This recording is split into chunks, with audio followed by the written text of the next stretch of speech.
the Find Yours campaign, they helped seed the idea within their respective communities, and I think that was a great head start.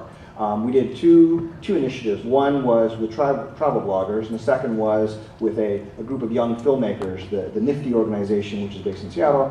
Young filmmakers, we asked them to make some films that exemplified Find Yours, the whole idea of travel being transformational. And so they also posted some videos out there. And so we had the convergence of the travel community talking about Find Yours. We had the filmmaker community talking about Find Yours right before we launched the campaign. And that's actually helped catapult the campaign. I don't really know what numbers would apply here, other than I think it was important to get early adopters involved in the campaign.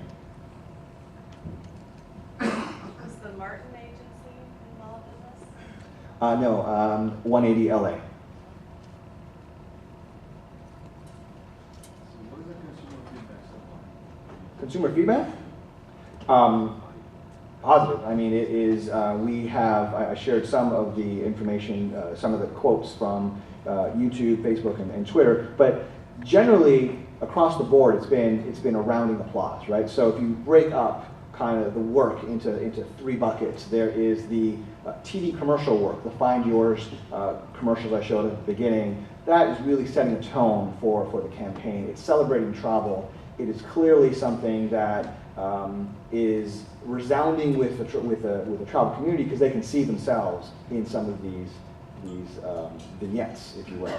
And then, if you think about the long form, the Find Your Understanding, clearly a little bit more controversial. I wouldn't say around the applause approval, but generally speaking, it has been very well received, both from consumers as well as the ad community, which tells me that it's going to continue to gain momentum, especially as the political landscape keeps changing. So in June, the Supreme Court is going to make another decision, another ruling on gay marriage rules, and I think that our video is going to get a little bit more traction.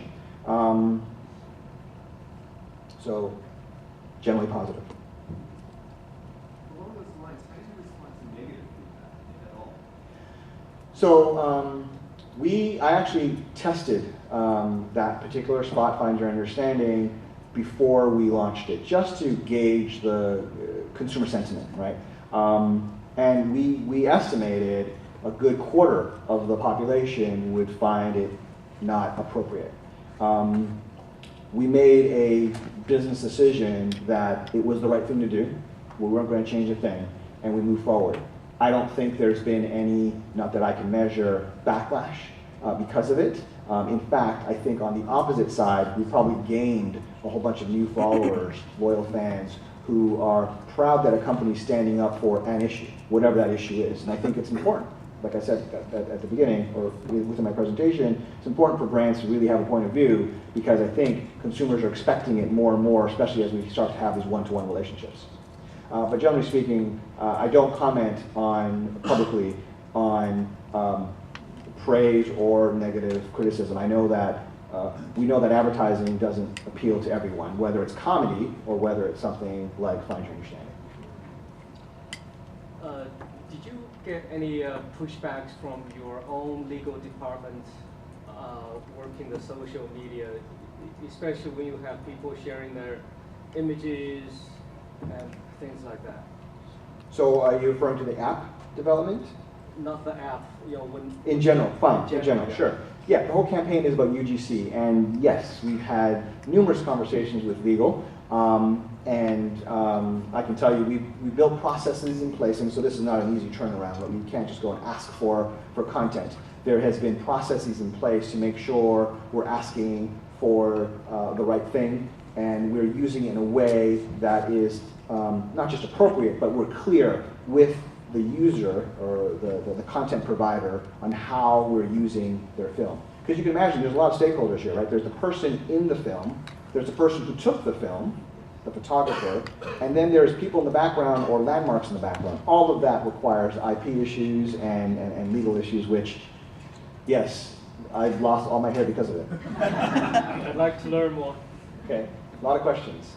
How do you measure it? Obviously, it's a big brand campaign. Yes. And what makes it a success for you? Obviously, you got PR of it, you got a lot of viral marketing, but Yeah, so we are looking at our brand health metrics on a monthly basis, right? So we're looking at awareness, we're looking at consideration, we're looking at recommendation scores.